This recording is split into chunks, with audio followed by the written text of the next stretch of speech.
بمدينة ميامي نهار عادي، شمس طالعة، الناس بالشوارع عم تتنزه، وستريمرين مشهورين فيز ليزي وكليكس حاملين كاميراتهم وعم يعملوا بث مباشر بمطعم على التيك توك. أجواء ضحك، مزح، ناس بتعلق وكل شيء طبيعي، لحد ما اجى شاب غريب صار يقرب من الكاميرا. صغير بالعمر، لابس شورت أخضر وشكله مو مرتب أبدا، عيونه شاردة، نظراته ضايعة، بوقف وببلش يحكي مع الستريمرز، بس بيحكي معهم كلام ما مفهوم أبدا.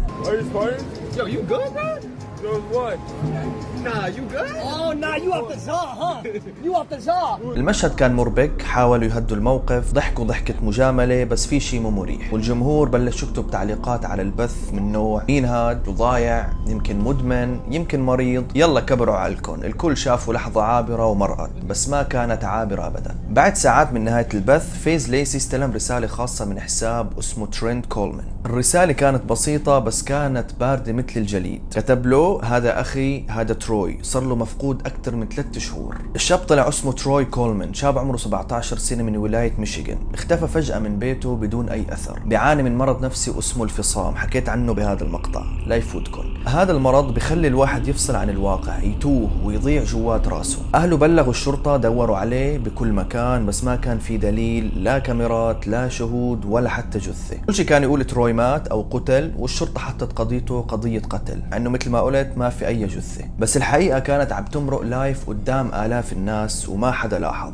المعجزة الكبرى هي انه اخوه كان عم يتفرج على هذا البث بالتحديد من بين آلاف او حتى ملايين البثوث يلي كان من الممكن يفتحها، بس الله شاء انه يشوف هذا البث ويلاقي اخوه. بالفيديو بنشوف انه تروي عطى ولد كان عم يحكي مع الستريمرز كاسي، يلي خلى المصور ينبه الستريمرز على هذا الشيء ويسأله بشكل مباشر: شو في بقلب هاي الكاسة يلي اعطيتها للولد؟ لانه خاف يكون فيه شيء مخدر، فقال لهم انه فيها كولا كوك اللي هو كوكا كولا، جابها من فندق بيكن. فندق بيكن موجود بميامي، ولما الشرطة شافت الفيديو حللت اللي فيه عرفوا انه كان قاعد هناك، لقوه بميامي وتم نقله على مركز احتجاز مؤقت، وبعدها رجع لميشيغان. اليوم تروي بخير، راجع لأهله وعم يتلقى الرعاية اللي كان لازم تصير من زمان. والده لتروي كشف كيف قدر يصل من ميشيغان لميامي بهاي الطريقة. بما انه ميامي مدينة المشاهير، فحب يجمع مصاري وينطلق برحلة لهناك لحتى يلتقي بالمشاهير اللي بحبهم. وهو بالطريق تعرض لسرقة وخسر كل شيء بملكه، حتى الأدوية اللي كان ياخدها انسرقت منه، وكانت السبب لتدهور حالته يلي شفناها بالفيديو. بس القصة ما بتوقف هون، لأنها بتكشف شغلتين مرعبتين. الأولى إنه في ناس كتير مفقودين عايشين بيناتنا، بس نحن مو شايفينهم ولا حتى بنعرف هذا الشيء عنهم. والثاني إنه الإنترنت يلي بنحسبه مزح وضحك ولايفات صار أداة محتملة لإيجاد أناس ظن ذويهم إنهم ماتوا من أشهر. تروي ما كان مجنون، ما كان مجرد شاب تايه، كان نداء استغاثي عم يصرخ بلا صوت لحد ما الكاميرا لقطته. وهون السؤال: كم تروي تاني موجود بالعالم، وامتى راح يطلع قدامك وانت يمكن ما منتبه له ابدا؟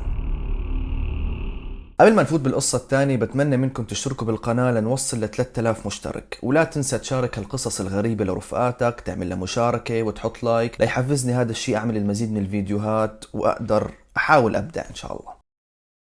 القصة الثانية تعيتنا بالجزائر، بمنطقة ريفية هادية اسمها القديد بولاية الجلفة. عاشت عائلة لسنين طويلة على وجع ما بينوصف. قصة شاب كان عمره 16 سنة اسمه بن عمران عميرة، اختفى بيوم صيفي عادي من سنة 1996، طلع من البيت وما رجع، لا اتصال، لا خبر، لا أثر، كأنه تبخر. دورت عليه الشرطة، الأهل، الجيران، طلعوا على الجبال، نزلوا على الأودية، حتى بالعاصمة سألوا، بس كل الطرق كانت مسدودة. الناس صاروا يهمسوا، يمكن هرب، يمكن الجماعات المسلحة خطفته، كون هاي السنة اللي اختفى فيها كان فيها حرب، لا يمكن مات وما حدا لقى جثته أبدا. والأم ما نامت ليلة من دون ما تبكي على صورة ابنها، والأب كل يوم بيطلع على الجامع يصلي وعيونه دايما تدور على وجوه الناس يمكن يشوفوا. مرت سنين، 5 10 20، واسم بن عمران صار مثل الذكرى القديمة، بس الحقيقة كانت قريبة جدا وما حدا كان شايفها أبدا. سنة 2024، يعني بعد مرور تقريبا 28 سنة، بنت من الحارة نشرت منشور على الفيسبوك، كانت عم تحكي عن جارهم الراعي، وقالت انه بتلاحظ ضوء بيشتغل بالليل من جهة الحظيرة، اصوات غريبة عم تطلع من المكان، وقالت بوضوح في شيء غلط، حدا لازم يحقق ويشوف شو عم بصير. الناس بالبداية ضحكوا عليها، بنت فاضية وبتحب القصص، بس شيء غريب صار خلى الكل يرجع حساباته لورا ويرجع يعيد تحليل القصة. الكلب القديم تبع بيت بن عمران يلي كبر معهم كان كل فترة يوقف قدام بيت الجار ويبلش ينبح بطريقة هستيرية. الكلب هذا فجأة لقوه ميت قدام باب الحظيرة، كأنه كان عم يدل على شيء، بس ما حدا عاره أي انتباه. المنشور تبع البنت انتشر بسرعة، وأهل بن عمران رجعوا يتذكروا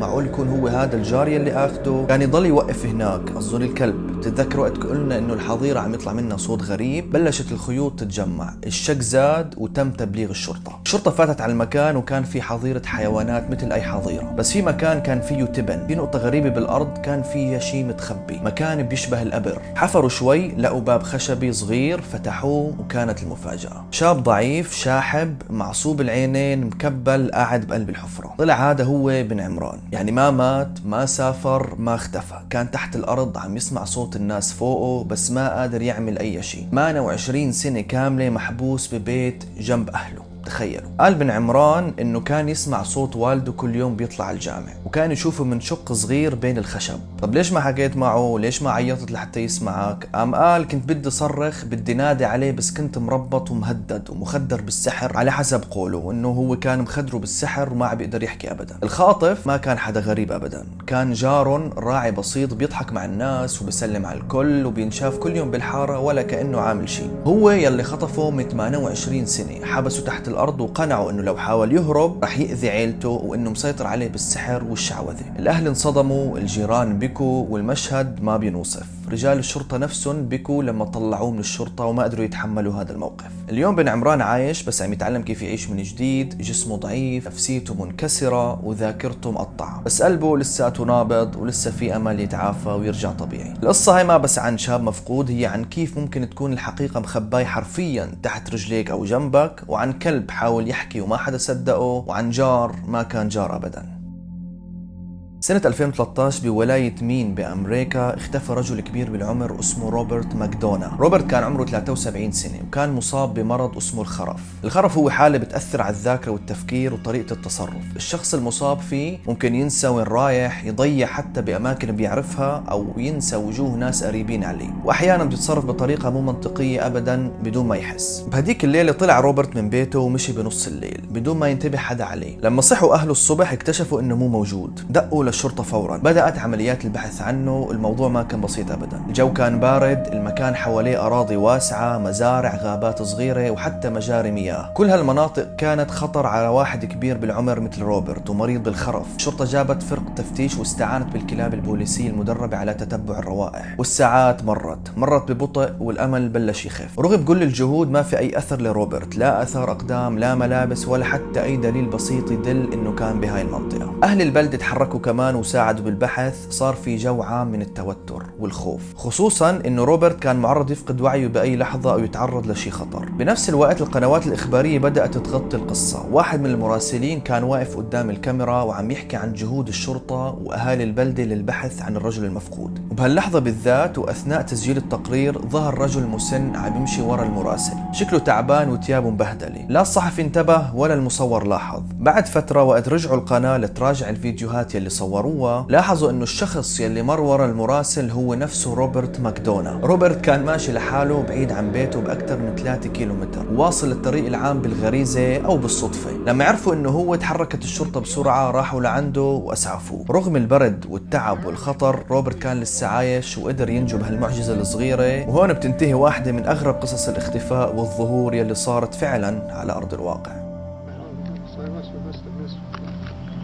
Anybody give a phone call? I'm calling the warden service there at the Farmington. This is Bob. This is you identify him as Bob McDonough? I think so. It's Bob McDonough. Yeah. He looks a lot like a guy. Watch yourself. Watch yourself here, sir. Yeah. That's Bob McDonough. في كتير هيك قصص، منا يلي انعرف ومنا يلي صار طي الكتمان. بس لا تستغرب انه في حدا يمكن مر من قدامك وكان باللحظة نفسها ضايع وما عرفان وين هو، وما قدران يوصل لأهله، او يمكن جارك خاطف حدا من حارتك من فترة وانت مانك دريان انه هو جنبك. بنهاية الفيديو الله يحمي الجميع ويكون مع اخواننا بغزة. لا تنسوهم الدعاء. اذا عجبكم الفيديو لا تحرموني من اشتراككم ومن اللايك لحتى ضل احكي لكم هيك قصص حلوة. والسلام عليكم.